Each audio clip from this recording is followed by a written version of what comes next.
عشرہ ذوالحجہ کی فضیلت کے حوالے سے یہ روایت بھی ذہن میں رہے کہ حضرت جابر رضی اللہ تعالیٰ عنہ فرماتے ہیں کہ نبی کریم صلی اللہ علیہ وسلم نے فرمایا کہ دنیا کے ایام میں سب سے افضل ترین ایام عشرہ ذوالحجہ کے ہیں۔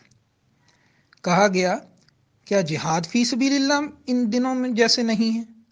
تو فرمایا ہاں، جہاد میں گزرے ہوئے دن بھی ان دنوں کے برابر نہیں، سوائے اس شخص کے کہ جس نے اپنا چہرہ مٹی میں لت پت کر دیا، یعنی شہید ہو گیا۔ اور عبداللہ بن عباس رضی اللہ تعالیٰ عنہ فرماتے ہیں کہ نبی اکرم صلی اللہ علیہ وسلم نے ارشاد فرمایا کہ دنوں میں سے کوئی دن ایسے نہیں جن میں کیا جانے والا نیک عمل اللہ تعالیٰ کو عشرہ ذوالحجہ کے دنوں کے اعمال سے زیادہ محبوب ہو۔ تو صحابہ نے عرض کیا یا رسول اللہ صلی اللہ علیہ وسلم جہاد فی سبیل اللہ بھی نہیں؟ آپ صلی اللہ علیہ وسلم نے فرمایا جہاد فی سبیل اللہ بھی نہیں، ہاں مگر وہ شخص جو اپنی جان اور مال لے کر جہاد میں نکلا پھر ان میں سے کچھ بھی بچا کر نہیں لوٹا، یعنی شہید ہو گیا۔ تو یہ بہت ہی افضل عشرہ جو ہے وہ شروع ہوا چاہتا ہے۔ ان کے اندر چند اعمال کی پابندی انسان کو کرنی ہے، جن میں سے ایک تو چاند کے پر نظر رکھنی چاہیے کہ کب اس کی پہلی تاریخ آ رہی ہے، جی اس کو دیکھ کے اور پھر دعاؤں کا اہتمام، اور اس کے بعد پھر کچھ اعمال ہیں جیسے ان 10 راتوں کی فضیلت بہت زیادہ آتی ہے۔ یہی وہ 10 راتیں ہیں جن کی سورہ فجر کے اندر قسم کھائی ہے کہ والفجر ولیال عشر، فجر کی قسم اور 10 راتوں کی۔ تو اس سے مراد جو ہے مفسرین نے لکھا ہے کہ یہی ذوالحجہ کی جو ہیں وہ 10 راتیں ہیں۔ تو ان کی راتوں کا بھی اہتمام کرنا، راتوں میں عبادت کا اہتمام کرنا، جی کیونکہ اس کی عبادت کو بعضی روایات میں شب قدر کی عبادت کے برابر کہا ہے۔ اور ان میں اعمال کے اندر ایک دن کے روزے ہیں۔ اس مہینے کے پہلے 9 دنوں میں نفل روزہ رکھنے کی خاص فضیلت ہے، جیسا کہ ابو ہریرہ رضی اللہ عنہ بیان فرماتے ہیں کہ رسول اللہ صلی اللہ علیہ وسلم نے ارشاد فرمایا دنوں میں سے کسی دن میں بھی بندے کا عبادت کرنا اللہ تعالیٰ کو اتنا محبوب نہیں جتنا کہ عشرہ ذوالحجہ میں محبوب ہے، یعنی ان دنوں کی عبادت اللہ تعالیٰ کو دوسرے تمام دنوں سے زیادہ محبوب ہے۔ اس عشرہ کے ہر دن کا روزہ سال بھر کے روزوں کے برابر ہے، اور اس کی ہر رات کا قیام شب قدر کے قیام کے برابر ہے۔ یہ جامع ترمذی کی روایت ہے۔ تو اس لیے خوب اہتمام، دیکھیں ایک ایک روزے کا ایک ایک سال کے روزوں کے برابر، اور ایک ایک شب کی عبادت وہ فرمایا شب قدر کی عبادت کے برابر ہے۔ رمضان کی آخری عشرہ کی طاق راتیں، ان میں سے بھی 5 میں سے کوئی ایک شب قدر، اور ان راتوں کے بارے میں فرمایا جا رہا ہے کہ ساری ہی شب قدر کے راتوں کے برابر ہے۔ لیکن ذہن نشین رہے کہ اس سے وہ شب قدر کی فضیلت کے اندر کوئی کمی نہیں آتی۔ اور ابو ہریرہ رضی اللہ عنہ فرماتے ہیں کہ نبی اکرم صلی اللہ علیہ وسلم نے ارشاد فرمایا کہ اس عشرہ کے دنوں سے زیادہ کسی دن کی عبادت اللہ کو محبوب نہیں۔ اس عشرہ کے ہر دن کا روزہ 1 سال کے روزوں کے برابر، اور اس کی ہر رات کا قیام لیلۃ القدر کے قیام کے برابر ہے۔ اور اسی طرح یہ بھی روایت آتی ہے عبداللہ بن عباس رضی اللہ تعالیٰ عنہ سے کہ نبی اکرم صلی اللہ علیہ وسلم نے ارشاد فرمایا اللہ تعالیٰ کے نزدیک عشرہ ذوالحجہ کے دنوں سے زیادہ افضل دن اور کوئی نہیں، اور نہ ہی ان دنوں میں کیے جانے والے عمل سے زیادہ کوئی عمل اللہ کو محبوب ہے۔ چنانچہ تم ان دنوں میں لا الہ الا اللہ، اللہ اکبر اور اللہ کا ذکر کثرت سے کرو۔ ان دنوں میں سے ہر دن کا روزہ 1 سال کے روزوں کے برابر، اور ان دنوں میں نیک عمل کا ثواب 700 گنا بڑھا دیا جاتا ہے۔ تو اس لیے ان اعمال کے اندر ایک تو دن کا روزہ ہے، اس کی انسان کوشش کر لے، ٹھیک، اور دوسرا جو ہے رات کی عبادت ہے اس کی کوشش کر لے۔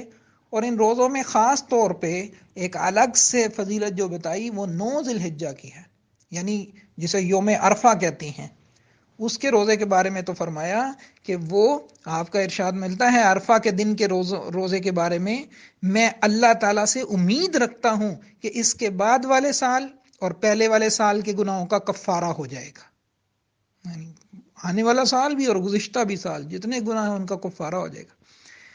اور انس بن مالک رضی اللہ عنہ فرماتے ہیں کہ یعنی صحابہ میں تو یہ بات چلا کرتی تھی کہ عشرہ ذوالحجہ کا ہر دن فضیلت میں 1000 دنوں کے برابر ہے، اور یوم عرفہ یعنی 9 ذوالحجہ کا دن یہ 10,000 دنوں کے برابر ہے۔ تو اس لیے خصوصاً 9 کا بھی اہتمام کیا جائے. اور دوسرا اس کے اندر ایک اور کام، ایک روزہ ہو گیا، رات کی عبادت ہو گئی، اور فرمایا اکثروا فیہن من التحلیل والتکبیر والتحمید. اگلا کام کیا ہے ان دنوں میں؟ تحلیل. تحلیل کہتے ہیں لا الہ الا اللہ، خوب کثرت کے ساتھ لا الہ الا اللہ پڑھا جائے. اور تکبیر کہتے ہیں اللہ اکبر کو، اللہ اکبر. اور تحمید کہتے ہیں الحمدللہ کو. تو ان تسبیحات کی خوب جو ہے نا وہ کثرت ہو، خوب کثرت ہو جی. اور خاص طور پہ جو تکبیرات ہیں وہ یہ بھی روایات کے اندر الفاظ ملتے ہیں کہ کثرت سے پڑھنا چاہیے. اللہ اکبر، اللہ اکبر، لا الہ الا اللہ، واللہ اکبر، اللہ اکبر، وللہ الحمد. اور ساتھ میں اور جو کام ان دنوں میں کرنا ہے وہ فرمایا کہ جب چاند نظر آ جائے تو جنہوں نے قربانی کا ارادہ ہو وہ بال اور ناخن نہ کٹوائیں. حضرت ام سلمہ رضی اللہ تعالیٰ عنہ بیان فرماتی ہیں کہ رسول اللہ صلی اللہ علیہ وسلم نے ارشاد فرمایا جب ذوالحجہ کا پہلا عشرہ شروع ہو جائے، یعنی جب چاند نظر آ جائے، تو تم میں سے کسی کا ارادہ قربانی کا ہو تو اس کو چاہیے کہ قربانی کرنے تک اپنے بال اور ناخن نہ تراشے. تو اس لیے بعض حضرات نے اس کو مستحب لکھا ہے اور بعض اہل علم نے اس کو واجب بھی کہا ہے. اس لیے مسلمانوں کو اس کا بھی اہتمام کر لینا چاہیے کہ خوب جو ہے وہ اہتمام پہلے سے ہو جائے، چاند دیکھنے سے پہلے سے صفائی کا اہتمام کیا جائے. اور اس کے ساتھ ان دنوں میں کرنے والے کام تکبیرات تشریق ہیں. تکبیرات تشریق، یہ جو ایام تشریق ہیں ان کے بارے میں روایت میں آتا ہے ایام تشریق کھانے پینے اور ذکر اللہ کے دن ہیں، کہ اللہ کی طرف سے یہ مہمان نوازی کے دن ہیں. اور اس میں ایک مسئلہ ذہن میں رہے کہ 9 ذی الحجہ کی فجر سے لے کر 13 ذی الحجہ کی عصر کی نماز تک ہر فرض نماز کے بعد، یعنی سلام پھیرنے کے بعد، ایک مرتبہ بلند آواز سے تکبیر کہنا واجب ہے. عورتیں البتہ آہستہ آواز میں کہیں گی. اور تکبیر تشریق کیا ہے؟ اللہ اکبر، اللہ اکبر، لا الہ الا اللہ، واللہ اکبر، اللہ اکبر، وللہ الحمد. تو اس کے لیے اس کا اہتمام ہو. یعنی یہ تکبیر تشریق امام، مقتدی، منفرد یعنی اکیلا پڑھنے والا ہو، عورت ہو، مرد ہو، مسافر ہو، مقیم ہو، شہر والا ہو، گاؤں والا ہو، سب پر واجب ہے. اس لیے اہتمام کر لینا چاہیے. گھروں میں ہماری خواتین کو بھی خوب اہتمام رکھنا چاہیے جی. یاد دہانی کے لیے چاہے اس کوئی چیز لکھ کر لٹکا لے تاکہ یہ ذہن میں رہے کہ تکبیرات تشریق جو ہے وہ پڑھنی ہے. حضرات صحابہ ان دنوں کے اندر تکبیرات کا بڑا اہتمام کرتے تھے. حضرت عمر بن خطاب رضی اللہ تعالیٰ عنہ مینا کے اندر تکبیر بلند فرمایا کرتے تھے تو آواز بہت دور تک جاتی تھی، لوگ سن کے وہ بھی تکبیرات پڑھنا شروع ہو جاتے تھے. اسی طرح حضرت سیدنا ابو ہریرہ رضی اللہ تعالیٰ عنہ اور سیدنا عبداللہ بن عمر رضی اللہ تعالیٰ عنہ اس عشرے کے اندر بازار تشریف لے جاتے تھے اور لوگوں سے تکبیرات کہلواتے تھے، خود بھی اونچی آواز سے پڑھتے اور لوگوں سے بھی یہ تکبیر اللہ اکبر، لا الہ الا اللہ، واللہ اکبر، اللہ اکبر، وللہ الحمد، کہ یہ ان دنوں میں اللہ کے قرب حاصل کرنے کا ایک خاص جو ہے وہ ایک ذریعہ ہے. اسی طرح جیسے میں نے یہ بتایا کہ کچھ کرنے کے کام ہیں، ایسے ہی کچھ کام ایسے ہیں جن سے بچنا ہے. وہ جو کام بچنا ہے ان میں ایک تو سورہ توبہ کی جو 36ویں آیت ہے ان کے اندر جہاں یہ حرمت والے مہینوں کا تذکرہ ہے، وہاں جو کام نہیں کرنا ان دنوں میں خاص طور پہ وہ فرمایا فلا تظلموا فیہن انفسکم. تو ان مہینوں میں اپنے آپ پر ظلم نہ کرنا. اور تفسیر جلالین کے اندر ہے کہ یعنی اس سے کیا مراد ہے؟ اپنی جانوں پر گناہ کر کے ظلم نہ کرو، کیونکہ ان 4 مہینوں میں گناہ کا، یعنی حرمت والے 4 مہینے جو ہیں ان میں گناہ کا وبال اور بڑھ جاتا ہے. اور ایک قول یہ کہ تمام مہینوں میں گناہ کے ذریعے اپنی جانوں پہ ظلم نہیں کرنا چاہیے. تو ایک تو یہ کرنے والے کام، دوسرا ان میں سے بچنا بھی ہے کہ گناہ سے انسان بچے، یعنی خرافات کے اندر نہ لگے. اور یہ جو ہے وہ موبائل کے اوپر کم سے کم اس کا استعمال ہو کہ ان میں خرافات بہت زیادہ ہیں. اپنے آپ کو خوب عبادات کے اندر لگائے. اور دوسرا کام جس سے بچنا ہے وہ فرمایا 4 دنوں میں روزہ کی حرمت ہے. حدیث شریف میں آتا ہے رسول اللہ صلی اللہ علیہ وسلم نے عید الفطر اور عید الاضحیٰ کے دن روزہ سے منع فرمایا ہے. اور ایام تشریق کھانے پینے اور اللہ تعالیٰ کا ذکر کرنے کا دن ہے. ایام تشریق میں نے فرمایا جیسے عرض کیا ہے کہ یہ 9 ذی الحجہ ہے 13 تک جو پڑھنی ہے یہ ایام تشریق ہیں، ان کے اندر روزہ نہیں ہے. یعنی 10 کا عید الاضحیٰ کا دن اور اس کے بعد عید کے بعد کے 3 دن، یعنی 4 دن یہ ہیں اور ایک عید الفطر کا دن. ان 5 دن میں پورے سال روزہ رکھنے سے وہ منع فرمایا گیا ہے. تو اس کا بھی اہتمام ہو. اور دوسری عبادت جو اسی اشرا میں ہے وہ حج کی ہے. اللہ جل شانہ ہر ایک کو اس کی توفیق دے, ہمیں بھی قبول فرمائے, بار بار وہاں کی مقبول حاضری نصیب فرمائے. اس کا انشاءاللہ پھر اس کی تفصیل کسی عرض کروں گا کسی مجلس میں. اور ایک اور اہتمام جو ان دنوں کے اندر کرنا ہے وہ قربانی ہے. عید کے دن, عید کے دن جو ہے وہ جو عشرہ یہ سب سے بہترین ہے اللہ کو محبوب, اور اس میں سے بھی فرمایا یوم النحر, یہ سارے دنوں میں سے بہترین دن ہے, یعنی قربانی والا جو دن ہے.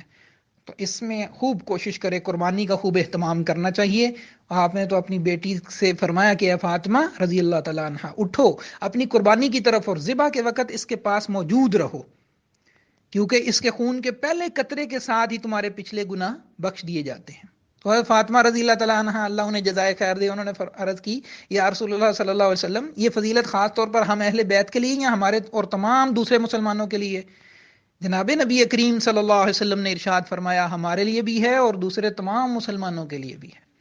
تو اس لیے اس کے بھی جو ہے وہ کوشش کرنی چاہیے, قربانی کا خوب اہتمام ہو. ہر ایک کوشش کرے, جس پر بھی بات, جو صاحب نصاب ہے گھر کے اندر, ہر شخص کے لیے قربانی کرنا ضروری ہے. اور حضرت علی رضی اللہ عنہ کی بھی ایک روایت ہے کہ فاطمہ رضی اللہ تعالیٰ عنہا اس سے فرمایا اٹھو اور اپنی قربانی کے پاس ذبح کے وقت موجود رہو, بے شک اس کا پہلا قطرہ ٹپکتے ہی تمہارے لیے تمام گناہوں سے مغفرت لکھ دی جائے گی. اور یہ قربانی قیامت کے دن اپنے گوشت اور خون کے ساتھ 70 گنا بڑھا کر تمہارے میزان میں رکھی جائے گی. تو اس لیے قربانی کا جو ہے وہ خوب اہتمام کر لینا چاہیے.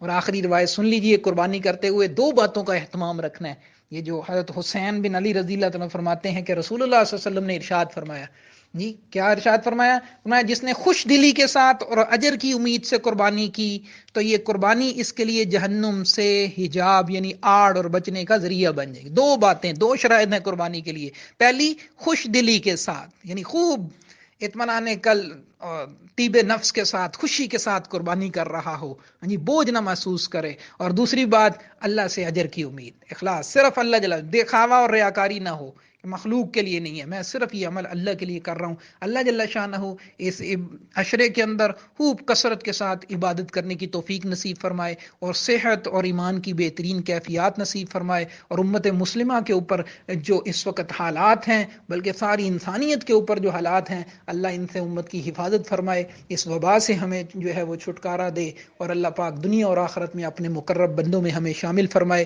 دنوں میں جتنی جس کی دعائیں ہیں اللہ سب کی نیک خواہشات کو اپنے فضل سے پورا فرمائے. وآخر الدعوانا ان الحمد للہ رب العالمین.